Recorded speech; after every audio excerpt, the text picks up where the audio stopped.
Hello friends, आप सबों का ममता मिश्रा कुकिंग चैनल पे सुस्वागतम। बहुत सारा प्यार भरा वेलकम। चैत्र मास की नवरात्रि स्टार्ट हो गई है और आप सबों को मेरी तरफ से हैप्पी नवरात्रि। और साथ ही आज की रेसिपी भी नवरात्रि या फास्ट से रिलेटेड है, यानी कि फास्ट में खाए जाने वाले सिंघाड़े के आटे का क्रिस्पी, करारी और बहुत ही टेस्टी चटपटी पकौड़े का।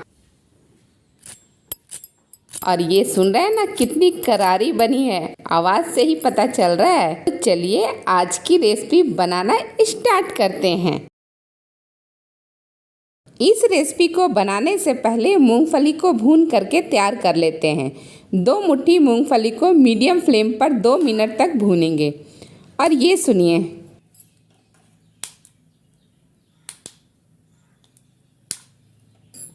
ये मूंगफली के चटकने के आवाज़ से ही पता चल रहा है कि मूंगफली बिल्कुल रेडी हो गया। फ्लेम को ऑफ कीजिए और इसे ठंडा कीजिए। और जब ठंडा हो जाए तो इस तरह से कॉटन का एक सूती रुमाल या कपड़ा ले लीजिए, उस पर मूंगफली को इस तरह से डाल दीजिए, सारी मूंगफली को, लेकिन ठंडा होने के बाद ही।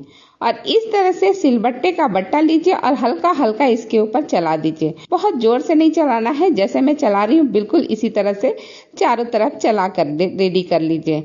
और अब देखिए, रुमाल मैं हटा करके दिखा रही हूँ, दिख रहा है ना, बहुत अच्छी तरह से छिलके अलग हो गए हैं।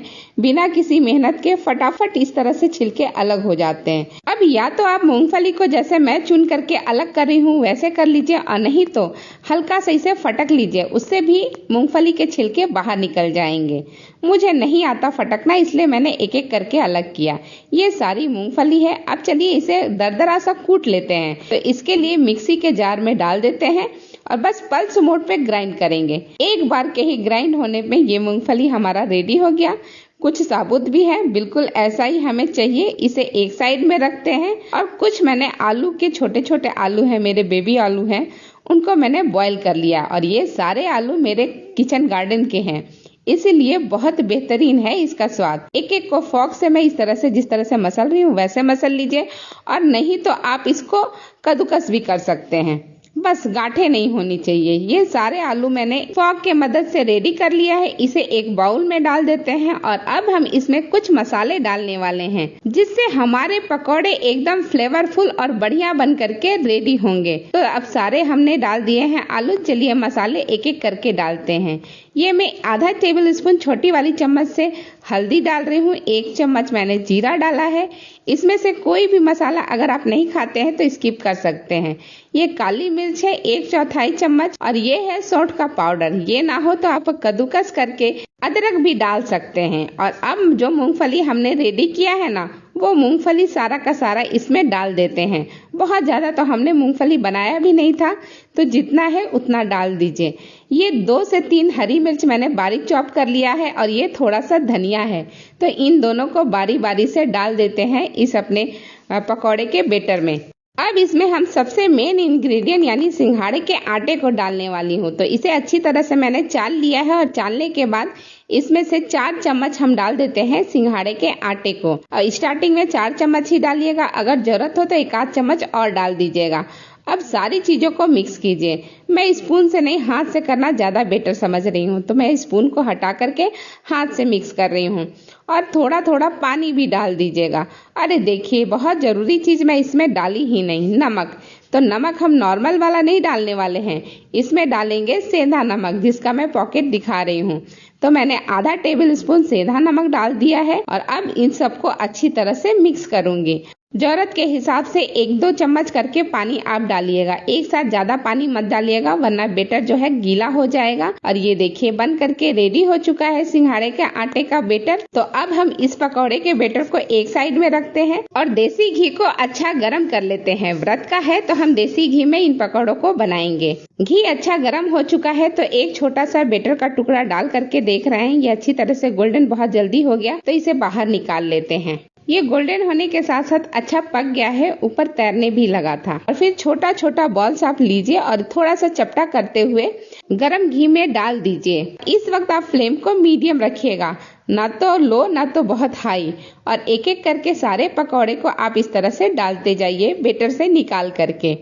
और देखिए ये एक बार में जितने पकौड़े आए उतने ही डालिएगा। सारे पकौड़े डालने के बाद एक बार सबको पलट दीजिएगा, क्योंकि पकौड़े डालने में थोड़ा टाइम लगता है, तो ये अच्छी तरह से एक साइड गोल्डन हो जाता है। तो सब मैंने अब पलट दिया है। अब दूसरे साइड में भी अच्छी तरह से गोल्डन कलर आए तब तक हम इस पकौड़ों को पकाएंगे।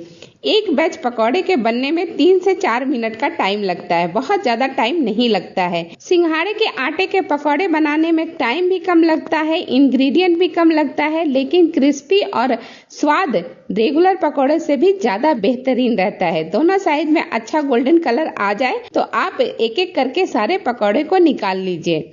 लेकिन ध्यान रहे पकौड़े निकालते वक्त इस तरह का स्टेनर ही लीजिएगा या छनौटा ही लीजिएगा जिसमें एक्सेस जो घी है वो टपक करके नीचे चला जाएगा। और देसी घी है तो इसकी कीमत भी समझिए। तो इस तरह से आप निकाल लीजिए। एक बैच मेरा बन करके रेडी हो गया है।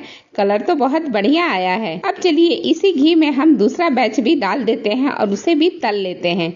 और अगर आप देसी घी का यूज नहीं करना चाहते तो आप कोई भी व्रत वाला जो तेल है वो उसका यूज कर सकते हैं। जो आप पहले से यूज कर रहे हैं उसी तेल का यूज कीजिएगा। और ये लीजिए बातों बातों में दूसरा बैच भी तल करके हो गया, तो इसे भी मैं उसी पलटे में निकाल लेती हूँ, ये स्टेनर में निकाल लेती हूँ। ये सारे पकौड़े एक साथ मैं आपको दिखा रही हूँ। बहुत ही अच्छा कलर आया है। पकौड़े स्वाद में भी बहुत लाजवाब है और एकदम क्रंची, एकदम बढ़िया बन करके रेडी हुआ है।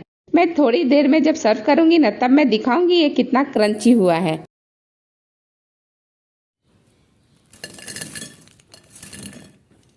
ये लीजिए क्रिस्पी करारी बेहद स्वादिष्ट पकौड़े बन करके बिल्कुल रेडी है। इसे आप व्रत में बनने वाली धनिया की स्पाइसी चटनी या खट्टी मीठी इमली की चटनी के साथ सर्व करें या फिर चाय के साथ गर्मा गर्म परोसें। सब फटाफट चट कर जाएंगे। फास्ट में भूखे रहने का एहसास ही नहीं होगा। इसका लुक और टेक्सचर देखिए कितना कमाल का बना है ये पकौड़ा। अभी मैं आपको फॉर्क से स्क्रैच करके भी सुनाती हूँ इसके आवाज को।